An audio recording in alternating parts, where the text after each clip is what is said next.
Bien, buenas tardes a esta nueva sesión de la Tlacuachita Ignorante. El día de hoy nos acompaña la doctora Ana María Martínez Jerez, egresada de la Universidad del Noreste, si mal no recuerdo, de la licenciatura en Psicología, maestra y doctora en Psicología por parte de la Universidad Nacional Autónoma de México, miembro del Sistema Nacional de Investigadores, y bueno, una buena colega en la ciencia psicológica. Bien, el día de hoy ella nos va a presentar un texto que es clásico de Víctor Frankl, se llama El hombre en busca de sentido. Y bueno, pues le dejo los micrófonos a la doctora para que nos dé una exposición que seguramente será interesante para todos los que estamos aquí y todos los que nos acompañen y vean este video en YouTube. Muy bien, gracias doctora, buena tarde. ¿De qué, Enio? Encantada de participar con ustedes, con esos interesantísimos proyectos que siempre tienes de divulgación de la ciencia y de mejorar nuestra cultura, la lectura, sobre todo que es tan importante entre nuestra sociedad mexicana, ¿no? Que no estamos nada acostumbrados a leer. Así es que felicidades por este programa, por este proyecto que se me hace excelente. Desde que te leí por ahí que nos invitabas, dije, claro que participo para apoyar esta iniciativa excelente. Y pues gusto en estar con todos ustedes. Esperemos que poco a poco se vayan conectando algunos otros compañeros y pues les voy a comenzar compartiendo las diapositivas sobre este libro. A ver, ahorita que me aparezca la señal, creo que ya se está viendo. Si me pueden confirmar, por favor, si ya se ve las diapositivas. ¿Alguien por allí? Hola, doctora. Sí, ya se ven. Hola, eres Rosy, ¿verdad? Sí, doctora, aquí estamos. Gusto en saludarte, Rosy. Y pues vamos a comenzar. No tenemos mucho tiempo para hablar de un gran libro, un clásico, diría el doctor Enio, que realmente, y no es nada más un clásico dentro de la psicología, sino un clásico pues en la lectura en sí de global, mundial, ya como lo vamos a comentar. Es un libro bastante pequeñito que originalmente se publicó con el nombre de Un psicólogo en un campo de concentración, ya posteriormente en Estados Unidos, unos pues casi 15 años después de que se publicó originalmente en Viena, en Austria, de donde es el autor. Pues lo publicaron en Estados Unidos y ya saben, son bien mercadólogos para vender y todo acá en América, en Norteamérica, específicamente Estados Unidos, y pues le cambiaron un poco el nombre para que se vendiera más, porque increíblemente no se había vendido mucho, y pues la verdad funcionó el cambio de nombre porque a partir de esa edición, a principios de los 60, pues fue un tremendo hit a nivel mundial este libro, ¿no? Ya hablaremos de él y por qué es pues tan importante y tan reconocido. El hombre en busca de sentido, de Víctor Frankl. Su autor es precisamente un psiquiatra austriaco. Su nombre completo es Víctor Emil Frankl, quien vivió de 1905 a 1997. Gloriosos 92 años que vivió este psiquiatra y esta persona a pesar de las circunstancias en las que vivió algunos años de su vida, como ya veremos. Fue publicado por primera vez este libro, les decía, en 1946, recién concluida la Segunda Guerra Mundial. De hecho, lo escribió a fines del 45, apenas terminada la Segunda Guerra Mundial, pero se publicó pues a inicios del 46, ¿no? ¿Por qué se menciona mucho la Segunda Guerra Mundial? Bueno, pues porque tiene que ver muchísimo con todo el marco sobre el cual se escribió el libro y sobre todo, no tanto su contenido, no tanto su teoría, pero sí cómo fue encaminado, como veremos. Pero ahorita lo importante es comenzar mencionando que actualmente este es uno de los 10 libros de mayor influencia, se reconoce como uno de los 10 libros de mayor influencia en el siglo XX, en el siglo pasado. Uno de los pocos grandes libros que se considera como parte de la humanidad, al lado, no sé, de la Biblia, del Quijote, etcétera, de esos grandes clásicos, se considera como uno de esos grandes libros de la humanidad, ¿no? Y en especial en el siglo pasado, como uno de los grandes libros escritos en ese siglo. Por lo tanto, es considerado de lectura universal y no solo de psicología. Esta es una de las razones por las cuales elegí este libro. Es de gran importancia. Es un libro emanado, digamos, de la psicología y que hemos aportado a la lectura universal junto con, por ejemplo, la interpretación de los sueños de Freud, que también es de los libros de psicología que es considerado como uno de lectura universal, ¿no? Entonces hay poquitos libros también de psicología considerados en esta categoría. Sin embargo, yo elegí hablar y compartirles un poco de este libro, pues no por esa fama, o no tanto por esa fama que tiene, sino porque realmente su contenido es de gran impacto para cada una de las personas que lo leemos o que lo hemos leído. Sus aprendizajes, por el significado que puede tener, por lo que puede brindarnos para cada uno de nosotros en circunstancias pues complejas como las que todos vivimos en algún momento de la vida, y ni se diga en estos años recientes con la pandemia, que muchos pudieron haber vivido situaciones muy complicadas. Creo que este libro nos puede ayudar precisamente a enfrentar estas circunstancias, ¿no? Y no como psicólogos, sino nuevamente como seres humanos. Un poco de contexto histórico-científico, antes a lo mejor de hablar en sí del contenido. ¿En qué contexto se escribe este libro? Bueno, como dijimos, el autor es Viktor Frankl, un psiquiatra austriaco, pero judío, que fue contemporáneo de Sigmund Freud y de discípulos directos de Freud como Alfred Adler. Okay, ese fue el ambiente en el que vivió Frank, totalmente inmerso en toda esta corriente, primero que nada psicoanalítica y después de algunos por ahí discípulos disertores, ¿no? De Freud, como Alfred Adler, que fue el principal. Y lo importante es que, aunque comúnmente este libro se considera que es como fundación del análisis existencial o inclusive de la logoterapia, porque hay que reconocer que la postura teórica de Frank, él mismo la reconoce en dos aspectos, que uno es el análisis existencial, que sería la parte teórica, y la aplicación práctica, que sería la logoterapia. Entonces, aunque casi siempre se habla, se reconoce como que este libro es el que da inicio a esta corriente de análisis existencial y de psicoterapia, perdón, y de logoterapia, realmente no es así. Y vamos a ver por qué. En primer lugar, porque contrario a lo que comúnmente se cree, desde antes de la Segunda Guerra Mundial, más o menos inclusive desde los 20, más o menos, principios de los 30, ya se habían postulado las bases teóricas y filosóficas del análisis existencial y de la logoterapia, ¿ok? Por dos autores que influyeron grandemente en Frank, que son Rudolf Allers y Oswald Schartz. Se puede considerar muchas veces, y les digo erróneamente, que Viktor Frankl desarrolló su teoría a partir de sus vivencias en la Segunda Guerra Mundial en los campos de concentración, pero no es así.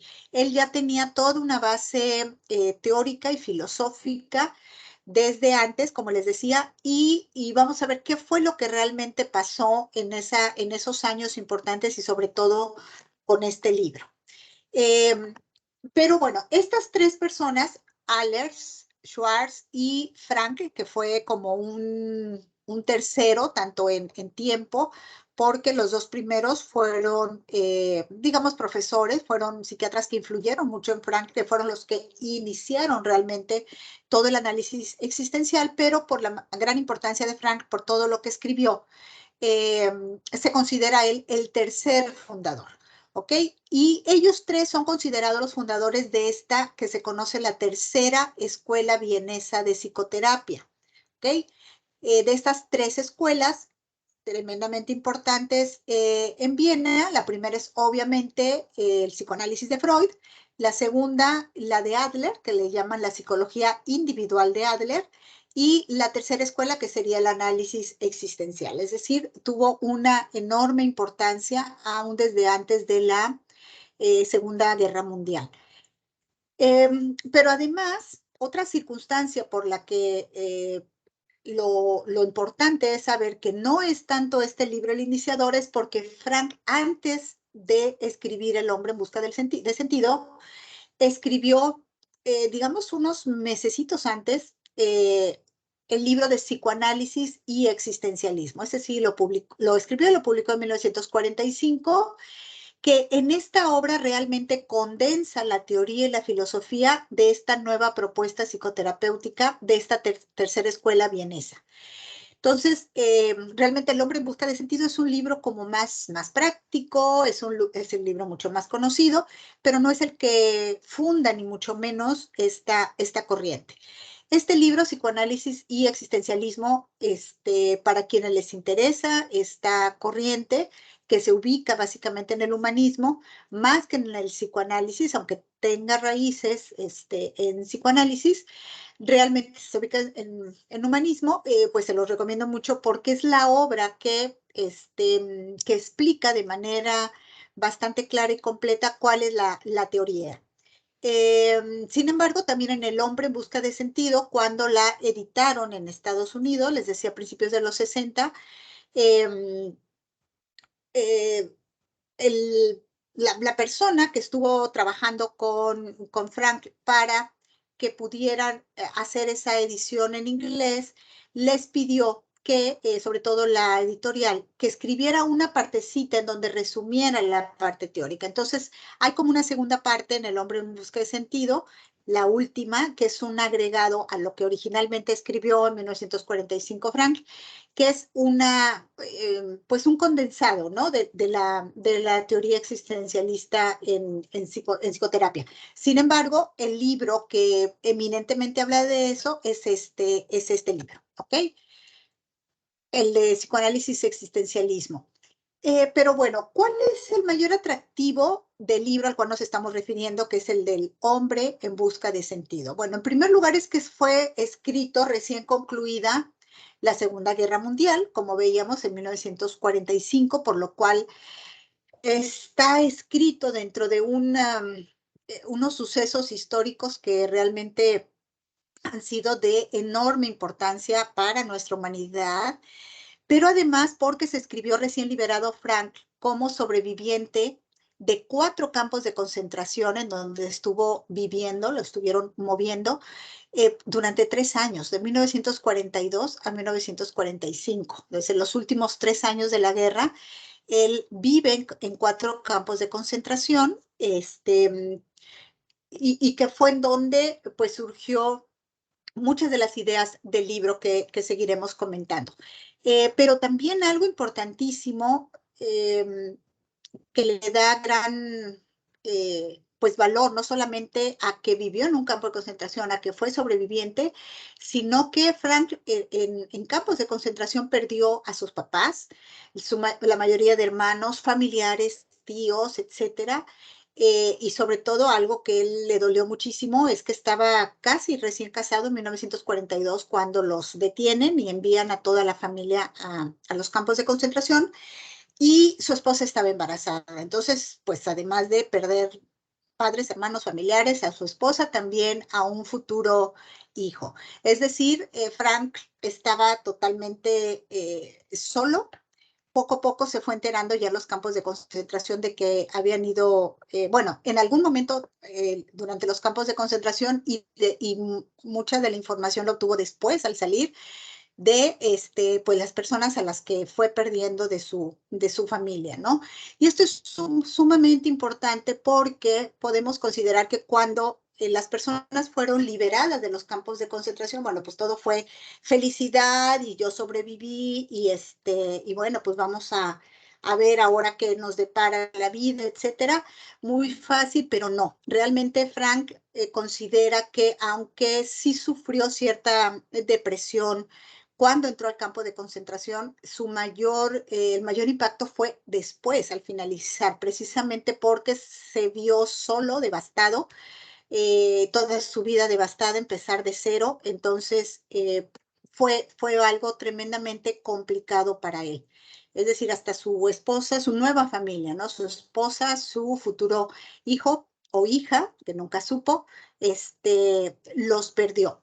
Entonces, precisamente por todas estas circunstancias, hoyo, digamos, en donde se sumió como consecuencia de todo lo vivido al final de la guerra en los campos de concentración, pues quiso hacer como una catarsis, algo como un proceso autoterapéutico, y decidió escribir el libro de El hombre en busca de sentido. Antes ya había escrito pues la teoría del otro libro, pero pues no le había sido suficiente, ¿no? Era un libro, el de psicoanálisis existencialismo, pero era un libro pues más bien de trabajo, etcétera, pero él necesitaba algo en lo personal.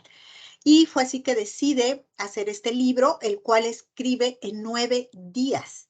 Y como decíamos, con el nombre de un psicólogo en un campo de concentración. O sea, era tal su necesidad de hablar, de reponerse, de resolver, de aliviar tantas cosas, que lo escribe en 9 días, así de una manera muy acelerada, con este nombre. Ya como habíamos mencionado, el nombre se cambió en la edición norteamericana y con el nuevo nombre pues fue mucho mejor recibido y se vendió muchísimo más. Pero ¿cuál es la riqueza? Además de esto que les estoy comentando, que esto como el contexto histórico, vivencial, en el cual el autor escribe el libro, realmente ¿cuál es la riqueza del fondo y del contenido del libro y el impacto en personas pues fuera del ámbito de la psicología, no solamente para los psicólogos? Pues en primer lugar que el libro condensa y narra la vida cotidiana, que esa vida cotidiana pues era cruel, inhumana, en un campo de concentración, a veces viendo documentales, etcétera, a veces con como la moda que hubo de los zombies hace algún tiempo, algunos añitos, a veces me parece ver a esas personas en una condición algo así similar, ¿no? En donde estaban medio vivas, medio muertas, sin mayores circunstancias importantes para vivir, ¿no? Y bueno, en esas circunstancias, Frank intenta pues narrar, intenta no perderse, no eliminarse a sí mismo. Él en algún momento impresionante menciona cómo veía a algunos compañeros que se lanzaban a las rejas electrificadas de los campos de concentración para acabar con su vida, ¿no? Porque pues consideraban que estar ahí no era vida, pero él pues pudo y supo enfrentar todas estas circunstancias totalmente negativas e inhumanas de una manera diferente, y que esa es la esencia de lo que nos narra el libro, ¿no? Por eso es que es tan importante, pero además es la forma en que lo hace, porque lo hace de una forma humanizada, sí, como un psiquiatra, como un psicólogo, pero sin perder de vista o sin volverse técnico, sin perder de vista esa parte humana que él estaba viviendo en carne propia, retratando con claridad la capacidad de grandeza y de miseria que hay en el interior del hombre. Es decir, no nada más veía como lo negativo, tanto de las personas que estaban ahí como de las personas que también los estaban teniendo encerrados y los estaban lastimando. Intentaba ver estas dos partes, la grandeza y la miseria de estas personas. describe los acontecimientos con la imparcialidad de un testigo, que eso es algo tremendamente, creo que difícil de lograr en esas circunstancias, y nunca como un juez. Trata de describir más que de estar atacando o estar, no sé, como venganza por lo que le habían hecho. No, no como un juez. Es bastante de reconocer, no destila ni una gota de resentimiento o de un espíritu de venganza en ningún momento. Entonces, es una de las cosas que le da un gran sentido humano al libro. Por tanto, el libro es mucho más que una autobiografía o un libro testimonial de alguien que estuvo ahí y lo vivió, sino que es un libro de psicología cotidiana. Y creo que eso es lo principal que ha hecho famoso este libro, que es psicología cotidiana profunda, pero al mismo tiempo que la tenemos a la mano, a la que es fácil acceder, es fácil entender. Es un libro tremendamente sencillo de leer y eso le da un enorme valor también. Frank describe con precisión los cambios psicológicos operados en los reclusos del campo. Es decir, en esa parte, pues como psiquiatra, trataba de centrarse en analizar un poco y en ver qué pasaba tanto en él como en otros compañeros en el campo, ¿no? En cuanto emocionalmente, psicológicamente, qué cambios iban viendo y, eh, y en dónde en estas narraciones vivencial y humanamente, como decía, tanto en él como en sus compañeros, aplica su propuesta teórica al día a día de la vida terrible en el campo de concentración. Es decir, como él ya traía su teoría desde antes, no la elabora en ese momento, no surge a partir de su experiencia en el campo de concentración, ya la tenía y lo que hace es aplicarla y no aplicarla como un experimento y a ver si funciona, no, sino porque era lo que él conocía, creía en su propuesta e intentaba aplicarla y darse cuenta la forma en que podía ayudarse a sí mismo y a sus compañeros a través de esta propuesta, tanto teórica como práctica de, de dar terapia, ¿no?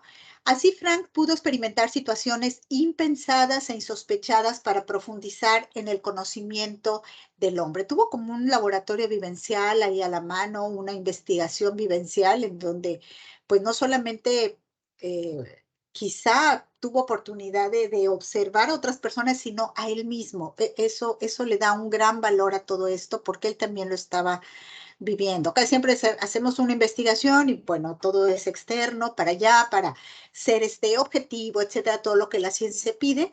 Y él lo dice, él mismo dice que sus observaciones están llenas de subjetividad porque él fue participante de todo esto, pero no podía ser de otra forma, ¿no? No podía hacerlo de manera diferente. Sin embargo, con el libro, Frank ratifica y valida su postura teórica ya bastante clara desde antes. No fue su objetivo, ni mucho menos, pero sí se dio cuenta ya después que realmente su postura teórica pues podía ser válida y podía ser importantemente utilizada para situaciones algunas muy complicadas, como de los campos de concentración, pero inclusive para la vida diaria. Y bueno, ¿en qué se basa el análisis existencial y la logoterapia? ¿De qué habla el libro de manera teórica? ¿Qué nos enseña? Ya vimos un poco también, entonces, las narraciones de los que él habla, cómo llega a eso, cómo lo hace, pero realmente, ¿qué es el análisis existencial? Vamos a hablar muy, muy brevemente de eso. Pues básicamente se centra en el significado de la existencia humana y en la búsqueda del sentido de su existencia. Por eso es el hombre en busca de sentido, por eso es el nombre de logoterapia. Viene el término logo, no tanto de estudio, tratado, sino tiene otras acepciones, tiene muchas acepciones, esa palabra en latín, pero una de ellas es el sentido y el significado que le podemos dar a algo, y de ahí el nombre de logoterapia, pero pues en la parte teórica, en el análisis existencial, ahí podemos darnos cuenta de que se trata de un análisis precisamente de la existencia del ser humano y básicamente en el sentido. ¿Cuál es el sentido? ¿Qué es lo que da sentido a nuestra vida? Considera la voluntad de sentido la principal motivación del ser humano. Y aquí fue de las cosas que tanto él como las otras dos personas que comentábamos, que son los fundadores, pues dividieron totalmente de Freud y de Adler, ¿no? Que básicamente ellos pertenecían a la escuela de Adler, pero pues rompen totalmente con él. En primer lugar, pues con Freud no estaban de acuerdo porque recuerden que Freud considera que la búsqueda de placer es la raíz de toda motivación humana. Sin embargo, dijo Frank, pues no, y por lo que vi allí en el campo de concentración no era esa la parte, ¿no? Lo que menos teníamos era posibilidad de placer. Incluso hay una parte en donde habla de la sexualidad y dices que la sexualidad estaba totalmente así nula, era algo que ya no existía porque hay que tener ciertas capacidades humanas para poder tener un deseo sexual y ni siquiera esas ellos tenían posibilidad de contar con esas situaciones, ¿no?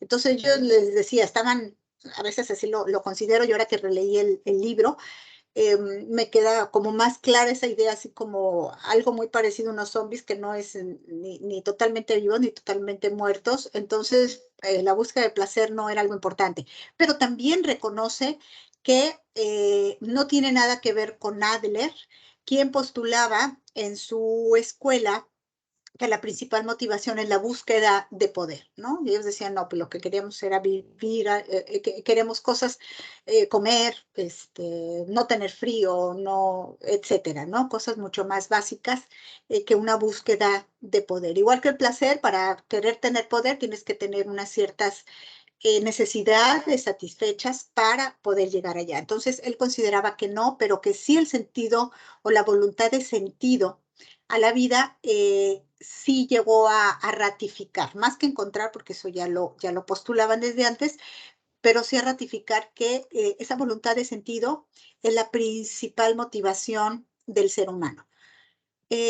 Otro punto importante del análisis existencial y de la logoterapia, y que lo vivió, por supuesto, así en carne propia, dice que el sufrimiento, en cierto modo, deja de ser sufrimiento cuando se encuentra un sentido a ese sufrimiento. Algo parecido a esa frase que se habla de que el dolor es inevitable, el sufrimiento es opcional. O sea, como seres humanos es imposible no sentir dolor en algún momento por algo, pero irnos a los niveles de sufrir y de llegar inclusive a, no sé, a tener unas vidas totalmente insufribles precisamente o unas vidas totalmente terroríficas, por tanto, estar sufriendo, eso es opcional, no es no es algo que tenga que acompañarnos a los seres humanos, ¿no? Porque es una opción, es una decisión, es algo que podemos hacer y como él dice, cuando encontramos que ese sufrimiento tiene una razón de ser o hay un sentido, se modifica totalmente ese sentimiento tan profundamente difícil que puede ser. Otra postura es que al hombre se le puede arrebatar todo, vean cómo él también lo vivió, y todo es todo, excepto una cosa, su libertad para elegir la actitud que va a adoptar para enfrentar cualquier situación y decidir su propio camino. Nuevamente nos enfrentamos a esa posición o posibilidad de la que nos habla Frank muchas veces, de que tenemos la decisión de saber cómo sentir algo, no si lo sentimos o no, sino cómo lo sentimos en base a cuando encontramos un sentido, ¿ok? Entonces, las cosas pueden pasar, no lo podemos evitar, pero qué actitud vamos a adoptar ante esas circunstancias, cómo las vamos a enfrentar, qué vamos a decidir hacer con eso que nos pasa, es una decisión totalmente personal y lo cual tenemos la capacidad de hacerlo. Otro punto importante de su postura teórica dice que tener un sentido es siempre estar dirigido o apuntado hacia, apuntado se refiere, pues sí, dirigido, ¿no? Que vamos hacia algo. que es algo o alguien muy concreto y cotidiano, porque algunos de ustedes podrán decir, bueno, ¿y qué significa tener un sentido? ¿Ok? Y se puede confundir con situaciones pues muy espirituales, sentidos de trascendencia y de cosas así entre muy filosóficas y muy, no sé, de otro sentido. Y Frank dice, no, no, no, olvidémonos de cosas complicadas. Tener un sentido en la vida es estar dirigido hacia algo o alguien que son cosas muy concretas y muy cotidianas. Por ejemplo, hacia un compromiso que cumplir. Decir, no sé, voy a trabajar porque yo quiero que mi hijo, mi hija estudien su carrera en tal universidad y voy a estar ahorrando y voy a estar preparando todo para cumplir con esa meta, ¿no? Entonces, esos compromisos que son muy cotidianos, son muy concretos, decía Frank, eso es lo que le puede dar sentido a su vida. Así como en novela, no les voy a decir cuál fue el sentido que Frankl encontró para sobrevivir esos 3 años en un campo de concentración, pero lo menciona en el libro, para invitarlos a que lo lean y lo vean, y fue algo tremendamente concreto y que saliendo lo cumplió, porque dijo, es que yo estoy aquí porque sé que saliendo tengo que hacer esto, y eso fue lo que le dio el sentido, ¿no? Entonces, ahí se los voy a dejar de tarea para que ojalá quieran leer el libro, realmente es interesante. Pero, ¿qué otras cosas dice él que pueden ser un sentido? Además de un compromiso, una causa a la cual servir, una persona a la cual amar, algo que es completamente tan cotidiano, amistades, amigos totalmente entrañables, proyectos, obligaciones, ilusiones, nostalgias, no sé, cualquier cosa que realmente a cada uno de nosotros nos pueda dar un sentido. No hay algo como una receta que digamos, es que lo que puede dar sentido a la vida de las personas es esto y esto. No, son cuestiones totalmente diferentes e individuales, porque cada uno somos totalmente diferentes e individuales, ¿no? Entonces la cuestión es buscarlo. Esto es para Frank lo que le da el verdadero sentido a la vida, estos detalles pequeños. Y bueno, ¿dónde leer el libro? Aquí les pongo una liga. El libro como tal está así completito en internet. Es una edición anterior, creo que es de 1991, al menos fue la que pude encontrar. A lo mejor ustedes encuentran una más reciente. Yo les presento, no sé si se ve ahí, esta es del año pasado, de 2021, esta es la más reciente. Esta no es la que les estoy dando en la liga. ¿Y por qué no es? ¿Qué es lo que cambia? Lo único que cambia es el prefacio, que está escrito por diferentes personas, ¿no? El de esta edición nueva es bastante bueno, trae un contexto histórico y científico, que muchas de las cosas que yo les comenté allí viene. El anterior es un poco más concreto y se basa un poquito más en teoría. Entonces, pero obviamente el contenido del libro pues es el mismo, y ahí se los paso, inclusive el libro todo en un PDF, doctor Enio, si también gustan, se los puedo pasar, no nada más el vínculo, sino todo el libro en un PDF para que pues no tengan ni que buscarlo, y con mucho gusto lo paso para que lo puedan difundir o ponerlo en YouTube, supongo que se podría. Y además les recomiendo buscar el libro de psicoanálisis y existencialismo, que fue el libro que escribió, les decía, unas quizás semanas antes, recién salido del campo de concentración, y en donde condensa toda la teoría del análisis existencial y de la logoterapia. Para aquellos interesados, pues en formarse, a lo mejor de manera más clara en esto, existe la Sociedad Mexicana de Análisis Existencial y Logoterapia, SMAEL se llama, está en la Ciudad de México, tienen varias sedes. Y bueno, ellos están certificados por la Sociedad Víctor Frank de Viena. Entonces, por ahí la pueden buscar en internet. Y bueno, por supuesto, yo creo que algunas películas también que pueden ser recomendadas para que ustedes pues ubiquen un poco. A veces a lo mejor las nuevas generaciones pues saben que hubo una Segunda Guerra Mundial, saben que hubo algunos campos de concentración, que existió Hitler, que era así el malo de la película, pero a lo mejor no tienen idea más profunda de lo que realmente fue esa parte y podrían complementar la parte del libro con películas hermosísimas como La vida es bella, algunos la habrán ya visto, El piano, El niño con el pijama a rayas, es maravillosa, es dura, y creo que todas ellas, las tres son duras dentro de lo bellas que son, de lo artísticas y de lo humanas, son películas duras, pero que nos muestran gran parte de lo que fue en profundidad esa parte, esa fase de la Segunda Guerra Mundial, el nazismo y de los campos de concentración, ¿no? Entonces, bueno, esta es recomendación de películas y pues muchas gracias, que creo que con esto terminaríamos más o menos en tiempo, creo, doctor Enio, y pues con mi deseo que cada uno de nosotros, de ustedes, busque y encuentre el sentido que dé significado a su vida. Entonces, pues muchas gracias y a lo mejor tenemos unos momentitos para algún comentario o pregunta. Doctor Enio, con todo gusto. Sí, sí, doctora, pues muchas gracias antes que nada por la participación y De nada. también por lo interesante de la exposición. Ciertamente es un libro que creo que se ha leído mucho, pero también se desconoce en gran parte este contexto que nos habló.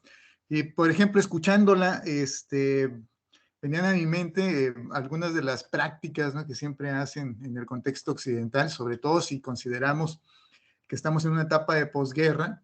Yo creo que no era conveniente mantener incluso el título original del libro, ¿no? Un psicólogo en un campo de concentración. Más allá de esta cuestión mercadológica, ¿no?, que siempre se busca, pero también creo que mantener ese título podría a lo mejor dentro de este contexto de posguerra, pues señalar que incluso en un campo de concentración podían emerger cuestiones interesantes, ¿no? Cuando se estaba intentando descalificar, ¿no?, por cualquier medio, pues el statu quo, ¿no?, que había establecido, perdón, que había establecido los países del eje. Al final, esto siempre cruza, ¿no?, estas cuestiones de carácter político. Pero bueno, es interesante. Perdón, como que no era políticamente correcto el no era título. políticamente Tienes correcto. razón. Tienes Bueno, razón. así Sí, lo sí. quiere interpretar. Y bueno, cuando estaba hojeando el texto como tal, yo debo de confesar que no lo he leído a profundidad, pero sí he hojeado algunas de sus páginas. Me parece que es algo, es un documento que incluso debería de revisarse hasta en materias, ¿no?, relacionadas con la historia. Al final es un documento que si bien, como ya comentó usted atinadamente y el propio autor, tiene esos elementos de sesgo que son inevitables, ¿no?, porque desde la descripción autobiográfica, yo creo que es que así lo podríamos calificar, siempre hay esos sesgos, pero finalmente es una fuente importante de lo que se estaba viviendo en ese momento particular y ahí, ¿no?, dentro del campo de concentración.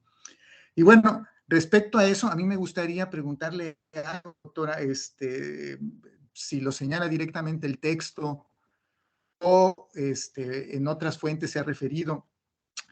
Dentro de lo que describe Víctor Frankl, en donde él estuvo en estos campos de concentración, ¿qué destaca en términos de comportamiento? ¿Cuáles podrían ser esos elementos de comportamiento que él atestiguó y también a lo mejor pudo haber expresado, que se observan en esas condiciones, ¿no?, atípicas, extremas, donde se somete al ser humano? No sé si usted tenga alguna referencia respecto a ello. ¿Cuáles serían esos comportamientos más habituales o lo que él destacó en su libro? Yo creo que el más importante era la desesperanza, un sentimiento de desesperanza de no hay futuro, no hay nada más adelante, porque si a lo mejor llegaban a pensar que lo había o que lo llegara a ver, pensaban que no lo iban a soportar por las condiciones tan totalmente inhumanas o infrahumanas, inclusive por debajo de lo humano, en las cuales vivían, ¿no? Y creo que eso es lo más importante, además de esa desesperanza, llevarlos a un no interesarse por muchas cosas ya de la vida cotidiana, como decía él, decidían morirse, se aventaban a los, a las cercas electrificadas o se dejaban matar, hacían algo a propósito para que los mataran. En el momento en que habla de la sexualidad, es muy impresionante de decir, es que eso, así como que, ¿qué es eso? Eso existe, eso es algo positivo, o sea, nosotros no tenemos ni derecho a sentir algo bonito, algo positivo, alguna sensación agradable, ¿no? Entonces, eran circunstancias totalmente, muy, muy complicadas, muy difíciles, que es lo que él va describiendo, que sí describe algunas cuestiones muy humanas que se daban, como el compartirse, como el compartir comida, en algunos momentos quedarse sin comer por darle a otro compañero que no tenía, o lo poco que ellos podían tener, juntar, compartirlo, etcétera. Entonces, sí se llegaba a ver este tipo de apoyo, pero no era, ay, no era como con una circunstancia de decir, bueno, lo voy a hacer porque sé que mañana esperar algo, ¿no? Sé que mañana, pues a lo mejor, pues vienen alguien, y nos va a salvar. Había una desesperanza enorme, que es de lo que más me parece que él describe y que él vive también, que él vive de manera tremenda todos los días. O sea, la muerte era sus compañeros de vida para todos ellos. No sabían en qué momento era su último día, ¿no? Entonces, esto es algo que creo que queda bastante claro. Uh-huh. Ok, muchas gracias, doctora. Fíjese, escuchándola, y creo que vuelvo otra vez, soy un ignorante, todas mis opiniones son desde la ignorancia. Creo que se le ha sacado poco partido entonces al libro, considerando lo que usted nos está comentando, porque así como usted lo describió, que Viktor Frankl tuvo, ¿no? De manera no buscada, no intencionada, un laboratorio, un laboratorio para observar comportamientos y escribir sobre ellos, padecerlos. Ahora el escrito como tal también podría replantearnos o pensar sobre las propuestas teóricas que hemos manejado en psicología desde algunas vertientes. Ahorita que estoy escuchando esta cuestión que usted me dice, donde relata Viktor Frankl este tipo de comportamiento, a lo mejor ya indefenso o de desaliento, ¿no? Que observa, o de querer concluir con el estado en el que se encontraban sus compañeros, pues me viene ahorita a la memoria, ¿no? Teorías o principios que han emergido desde el enfoque conductual, por ejemplo, particularmente las propuestas de la indefensión aprendida, por ejemplo, de Seligman.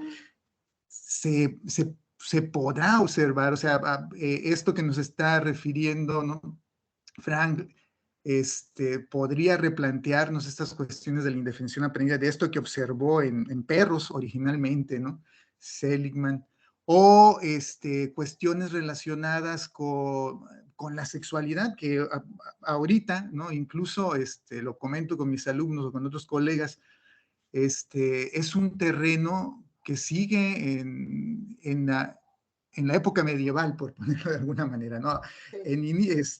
Todavía ya con 20 años, ¿no? de que tenemos el siglo XXI transcurrido, y seguimos todavía en una especie de oscurantismo en la cuestión de la sexualidad, ¿no?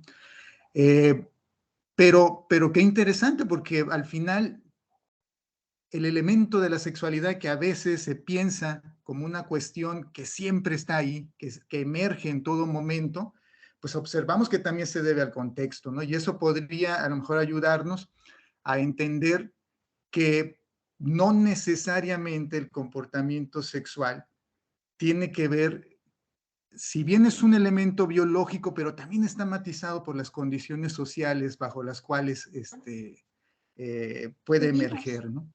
Y así podemos entender que también a lo mejor los hombres puedan pasar también por ciertas circunstancias que bajo un contexto social solamente son admisibles en las mujeres, ¿no? Recuerda estas situaciones como el hombre, pues con todo, ¿no? El hombre puede hasta con una, como decirlo, hasta con una escoba, ¿no? este, le atrae tener un coito, pero no, o sea, si observo esto que usted nos está contando, entonces, pues también el hombre, ¿no?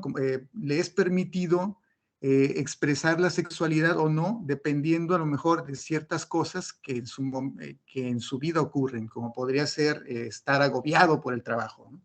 Pensemos en una situación en particular. Bueno, de pronto me surgen estas cosas y creo que el libro sería excelente para a lo mejor hacer replanteamientos. Evidentemente no sé qué tanto alcance tenga el texto, hasta dónde escribe y qué describe Víctor Frank, pero sería muy importante leerlo. Me extendí mi comentario, doctora. No sé si Rosa quiere hacer alguna pregunta, algún señalamiento, ya que está con nosotros. Adelante, Rosa, perdón. Sí, aquí estoy aprovechando. Pues, doctora, la verdad es que es una lectura que me resulta muy interesante. Creo que leerlo en diferentes etapas o en diferentes partes o seccionado en una vida, ¿verdad? Puede también interpretarse, ¿no? O sea, se sigue aceptando el mensaje y creo que eso es parte de la universalidad del texto y lo que lo hace más presente. Entonces, primero quiero eso, ¿no? Destacar que es una lectura muy, muy interesante. Y también quiero preguntarle, ahorita que como se me corta un poco el internet, pero algo escuché de que citaron a Seligman y quería preguntar desde su perspectiva, ¿cuáles son o cuáles considera que hay de diferencias o similitudes entre la visión que tiene Frank y pues la psicología positiva, que es un movimiento que ha estado bastante fuerte en años recientes? Muy buena pregunta. Realmente no lo sé. No te sabría decir. Realmente creo que es importante también comentar, no soy logoterapeuta ni analista existencial. Sí, mi enfoque es humanista, pero más rogeriano, ¿no? Sin embargo, creo que esta posición tan profundamente humana de Frank no deja de, y como libro que es tan universal, digamos, no ha dejado de cautivarme, ¿no? Yo creo que independientemente de las corrientes que podamos tener, es un libro sumamente importante. Entonces, no te sabría decir, no te sabría profundizar, igual con el comentario del doctor Enio, yo creo, no lo sé, pero es posible que sí haya algunos estudios, artículos, no sé, en donde a lo mejor sí hayan intentado sacarle más provecho al libro. Por no ser de la corriente, no tengo mayor información, pero y si no es así, pues creo que sí se le puede sacar muchísima información, y como, bueno, él sí lo decía, me permitió esta experiencia tener un conocimiento mucho más profundo del hombre, ¿no? Y darle un sustento a su teoría. Con respecto a la psicología positiva, yo creo que sí puede tener muchas cuestiones muy similares, no te sabré decir a profundidad como cuáles, pero sí, por supuesto, yo creo que todas las corrientes de alguna manera a veces le llaman de diferente manera a procesos que son muy similares, a lo mejor nada más están como que vistos con diferentes vidrios, y que al final yo creo que como seres humanos somos todos tan diferentes, al mismo tiempo tan parecidos. Los procesos que vivimos son tan parecidos que yo creo que sí son, pueden ser y son explicados por muchísimas de las corrientes. Entonces, creo que hay muchas cuestiones parecidas. eh, Como las hay, pues igual con el psicoanálisis, aunque no está tan considerado dentro de una corriente psicoanalítica actualmente, pero de ahí surgió, ¿no? Entonces, tienen cuestiones, creo, yo soy de la idea, siempre se lo digo a mis alumnos, que no hay que estarnos peleando entre las corrientes porque para mí son diferentes caminos que nos llevan a la misma meta, que es el bienestar del ser humano, el estar bien, y igual como con las religiones, ¿no? Todos creo que son diferentes caminos que nos pueden llevar a una misma meta, y el estarnos peleando, yo tengo la razón y yo el otro, se me hace algo totalmente fuera de lugar y que ya no debería de ser, ¿no? Al contrario, respetarnos cada quien en nuestros caminos, porque todos son válidos, todos son honestos, bueno, siempre y cuando esos caminos sean honestos, y creamos en ellos y damos una parte de explicación al ser humano. Y en muchos momentos esos caminos, por supuesto que coinciden. A veces ese mismo pleito hace que digamos, no, somos totalmente diferentes, pero creo que no. Creo que sí compartimos muchísimas cosas porque todos estuvimos al mismo ser humano, ¿no? Y nada más son así como que diferentes visiones las que se tienen. Pero pues es lo que te puedo comentar, Rosita. Muchas gracias, doctora. De nada. Bueno, doctora, pues agradezco su participación. A mí me gustaría preguntarle más cosas, ya lo haré personalmente, porque Claro también que el sí. tiempo se agota. Por ejemplo, algo que también aquí anoté y quedó ahí pendiente, aunque a lo mejor me puede dar un breve apunte. Como dice, hay muchas posturas teóricas, sí, hay algunas que los que se dedican al campo de la taxonomía, ¿no? De las propias teorías, las clasifican como humanistas, conductuales, cognoscitivistas, etcétera. Luego hay unos híbridos muy interesantes. Pero bueno, Sí.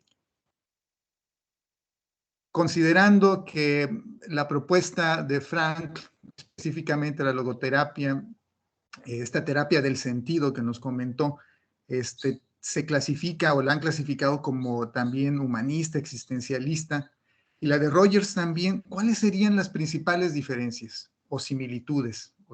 ¿O son muy parecidas en términos porcentuales? Hay un 80, 90%. Yo creo que básicamente es precisamente esa gran énfasis que hace Frank a la búsqueda del sentido, al análisis existencial de cuál es la razón por la cual yo quiero seguir viviendo. Inclusive en esa edición que les comparto, en el prefacio, Gordon Allport comienza hablando de que Franklin les decía a sus pacientes, así como una primer pregunta, bueno, ¿usted por qué no se suicida? Dígame antes que nada, contésteme, ¿por qué usted no se ha suicidado? ¿Por qué usted en este momento no se suicida? Y al contestar a esa pregunta, pues la persona podía empezar a encontrar y analizar qué es lo que le está dando sentido a su vida y le hace que siga viviendo día con día, ¿no? Entonces creo que eso es lo principal. Su énfasis filosófico está mucho en el existencialismo, el de Freud está más en lo fenomenológico, con sus ahí diferencias filosóficas, que tampoco he profundizado mucho en ellas, pero, pero está por ahí entre la filosofía y entre el énfasis, que Roger pues se ubica más en que la persona, pues hablar de la empatía y sobre todo con respecto a las actitudes del terapeuta con respecto a la persona, de aceptación, de esa empatía, de ese apoyo incondicional, etcétera. Todas esas actitudes que él considera de suma importancia del terapeuta para que la otra persona pueda entenderse, pueda aceptarse y pueda empezar sin defensa, sin temores, a aceptarse a sí misma, o sea, en el grado en que me siento aceptado, voy a comenzar a aceptarme a mí mismo, a mí misma, y entonces comienzo a hacer modificaciones en mi vida. Entonces, como que nuevamente sus vertientes o sus caminos de trabajo, son diferentes, pero en esencia es recuperar al fin y al cabo al ser humano. Y creo que se complementan. Para mí creo que se podrían complementar de manera maravillosa. Muy bien, muchas gracias, doctora, por su respuesta. Y bueno, si usted quiere agregar algo final y si no es así, pues ya para concluir nuestra sesión. Nada más invitarles a que puedan leer el libro. Te lo voy a pasar con todo el PDF. No hay pretexto de que no lo encuentran o que no abrió el vínculo, lo que sea. Yo creo que sí lo pueden compartir, ¿verdad? Por ahí en la página, para que directamente lo puedan leer, y una invitación a que pues a lo mejor es un poquito confuso decir para que disfruten el libro, porque aunque el contenido puede ser complicado, pero realmente se disfruta por todo lo que Frank rescata de humano, de positivo, como decía, de la grandeza, habla de la grandeza del ser humano y de todo lo que puede lograr de positivo, aún en condiciones tremendamente negativas como las que vivió y vivían en el campo de concentración. Entonces, una invitación a que lo lean. Empezando por ti y por Rosita. Muy bien, pues muchas gracias, doctora, por esta exposición. Ya en su momento la volveremos a invitar, ¿no?, con otro libro para el próximo año. Ya está agendado todo este año. Y bueno, pues le agradezco mucho y está disponible en nuestras plataformas de YouTube del CIDETAC, en nuestro canal de YouTube del CIDETAC, para que si usted también quiere invitar a que la observen, a que vean todos los videos que están ahí de la Tlacuachita ignorante, de que ya, pues también se lo agradecería. Y ahí creo que su exposición me confirma también lo importante que es la divulgación de los textos, que creo que por ser clásicos a veces se tienen en el olvido, a veces no se alcanzan a observar en los procesos formativos tradicionales, pero que son pieza clave para poder incluso generar nuevo conocimiento, ¿no?